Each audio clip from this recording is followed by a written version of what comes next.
Hi, this is Roger from H2O Tackle. Today we're going to talk about the Cranky Nitro Halftail series, and we're going to start with the Cranky Nitro Halftail Shallow. With a shallow lip, if you've done a straight retrieve, you're only going to run about 6 inches deep at 6 to a foot at the most, just slow cranking it back. On a troll, you'll get down into that 1 to 2 feet at the most. And next we're going to talk about the Cranky Nitro Halftail, the regular one with the standard lip. You're going to run in that 3 to 6 foot range with the same basic features as the shallow version of it, only it's going to find its home in that 6 foot range. Trolling, casting, you're going to be in that, say, 3 to 4 foot range on a slow retrieve.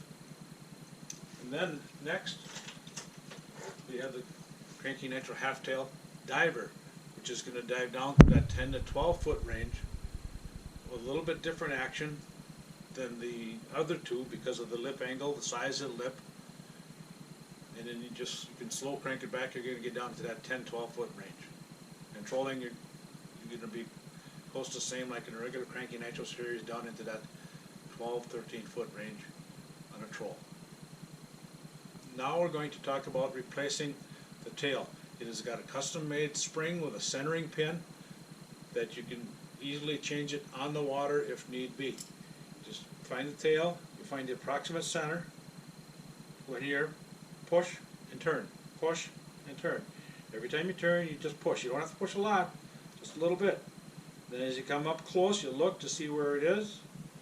You can see a molding line right through here. Easy to help you line it up. You look at it, and this is the paddle tail, but it's basically the same with the blade tail. And you want the blade tail to point down because it's an extremely large rudder.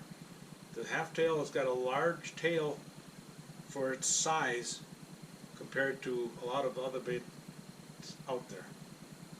So it doesn't make it affect the bait a little bit. It's got a lot more action with it back there. But if you turn it up, it's going to have a tendency to go up. If you turn it down, it's going to have a tendency to want to stay down. Once you have the tail installed the way you want it, positioned, then you turn it upside down, take the hook, kind of bend it down a little bit, see where the hook is going to lay, bend it down just a little, and poke the hook into the tail, which then holds it out here, and then it prevents the hooks from tangling and for any fish that come up and just nip at the back. We're going to expand a little bit on tuning this Cranky Nitro Halftail. Once you install the tail, then if you get a bait that runs crooked one way or another, you don't tune it by the front line tie. You tune it by the tail. Seeing that this is a big rudder, if it's going a little bit one way, you turn the tail just a little bit this way. You grab up here, and then you turn just a little bit one way or another till it starts running straight. In summary, here are the 3 versions of the Cranky Nitro Halftail: shallow, the regular one, and the diver. All looks like the same, but they're all just a little bit different depths, different actions, with interchangeable tails. All of them have the same size of tail. You can change it on the water by changing the color, go to a paddle tail or a regular tail. All right in the boat, easy to do. If the tail gets damaged, change it right there in the water.